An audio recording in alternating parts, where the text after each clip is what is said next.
The horizontal line test is a tool for determining whether a function is one-to-one based on looking at its graph.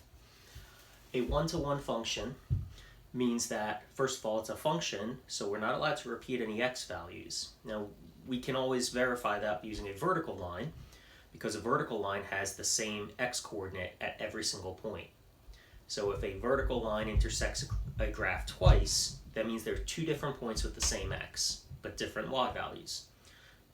This is not allowed by the definition of a function.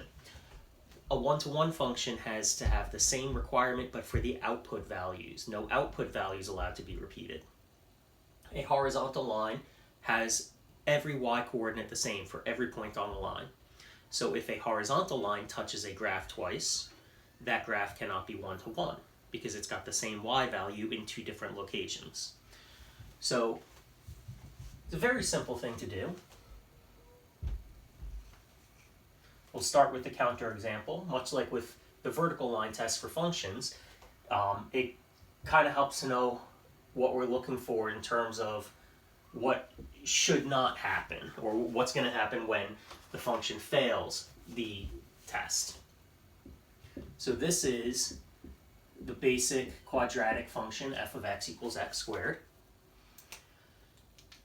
Now if we go to any output value in the range, and we draw a horizontal line at that output value, we can see that it intersects the graph in two locations.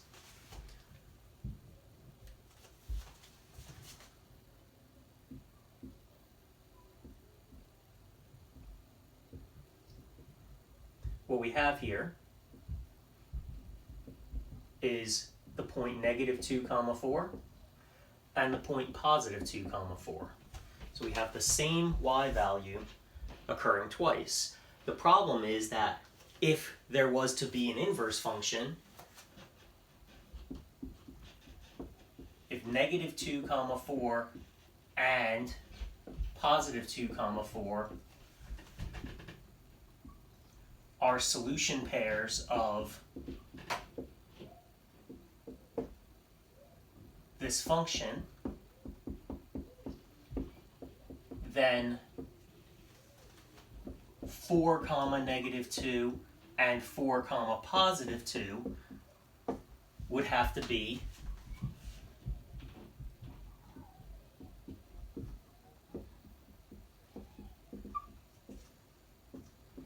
solutions of its inverse. But here's the problem. The repeated output value from the original function becomes a repeated input value in the inverse.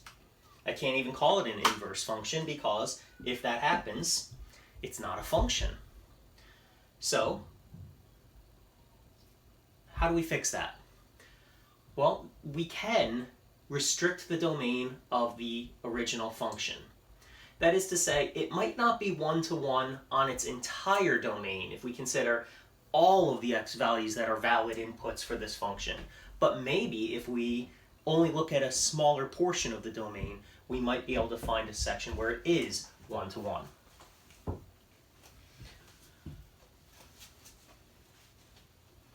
Now, this is a fairly straightforward graph for doing that. It seems to me that the big problem is that if we kind of look at it from the vertex, the center point there, it goes up on both sides.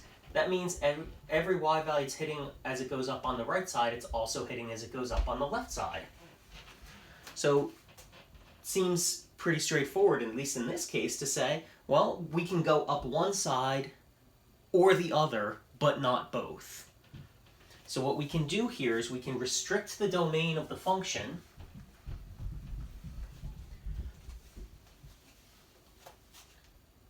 Now, there are certain guidelines for this. One is that we are restricting, yes, but we don't want to cut away too much. We want to keep as much of the original function as we possibly can, and we really don't want to mess with the range. The idea here isn't to stop y values from occurring, it's just to stop them from occurring more than once. So we want to keep all the y values that we can, which usually is all of them. The further guidelines say this, that if there is a central point, so to speak, on any of the basic functions, that's referring to where x is equal to 0.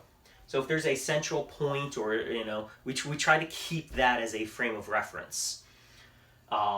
It's a great point to use, but in large part here because it doesn't actually have a mirror image. That is the only point with a y value of 0. Now, what that does is it gives us an option of, do I take the left side of the function, or do I take the right side? And whenever you're faced with that choice, you should probably take the right side, because that's where the things are positive.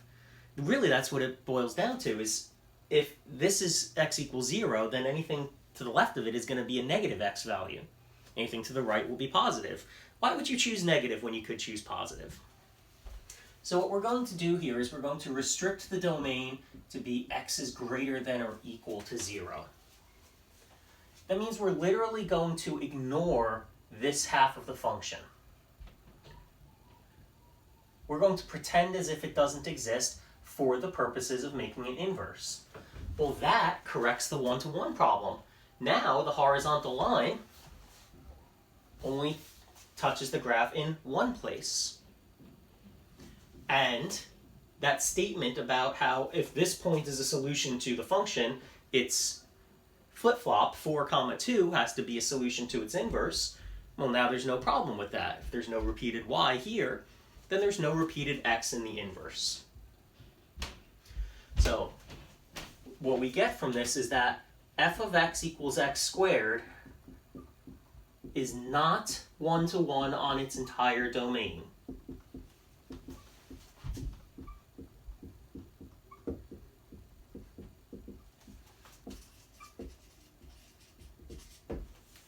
However,